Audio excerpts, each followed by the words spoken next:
So years ago, when I had written this article in a newspaper, I get a call from this gentleman called Jayashila Shetty, and he's very enthusiastic. He doesn't know me from before, but he talks as if he's an old friend of mine. And he invites me over to his restaurant. He says, "Come over with your family and enjoy a meal." I obviously didn't go because it looked too cheap. But he followed up and he did it again. So finally, it was embarrassing now to refuse. So one Friday night, we go over, my wife and I, and we're waiting for him to come into the restaurant. In the meantime, his staff are, of course, serving us. And then I see a youngish looking man walk in and greeting one table. Then he goes and greets another table. And then he comes over to our table. This happens to be Jayashila Shetty. From the way he was talking about his experiences, I realized he's not as young as I thought he was. And he told me about how he moved from a clerk in a hotel and how he started his first stall, then how he used the earnings from that to start off a restaurant, rent out the place, in fact, and then slowly he built this restaurant which we were sitting in. And using that money, the earnings from the restaurant, he even had another small hotel, a boutique hotel in a little away from where we were sitting, with 20 rooms, a banquet facility, two restaurants, and I was quite impressed. And that was not all, because he was coming up with a larger hotel, about 120 rooms. And I was quite taken aback. I said, like, how did you manage all this? And while he was talking, everything about him sounded so, it was just like, in a dream world, rags to riches type of a story. And it was all very authentic.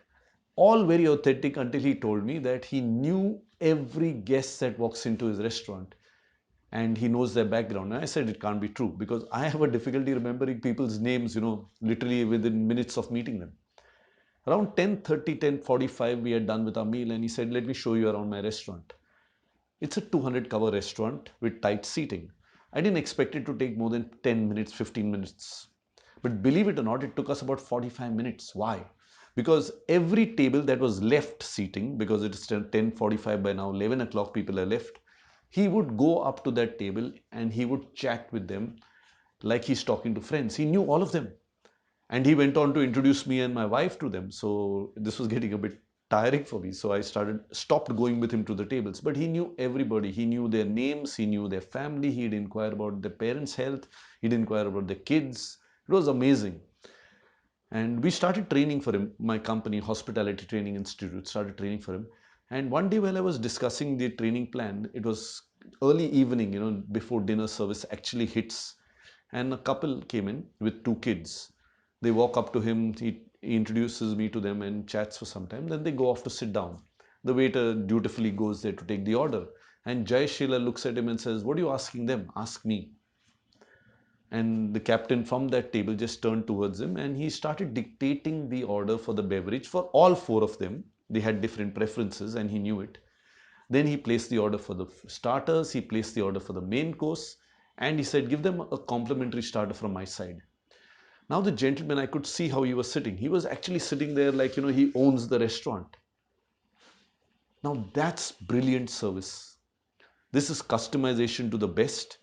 And it was personalized. He knew their drinks. He knew how they would eat their meal. He told the waiter, the captain, get their starters and their main course together. Brilliant, isn't that? Now you tell me, when you give service like this, don't you think the guests are going to come back and keep coming back?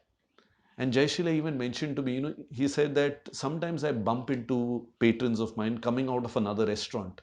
And when they come out, they're so embarrassed that they were in another place. He says it's as if to say their wife caught them coming out of some lady's home. That's the service he gives. And that's why he's where he is today. I'm sure all of us can learn that.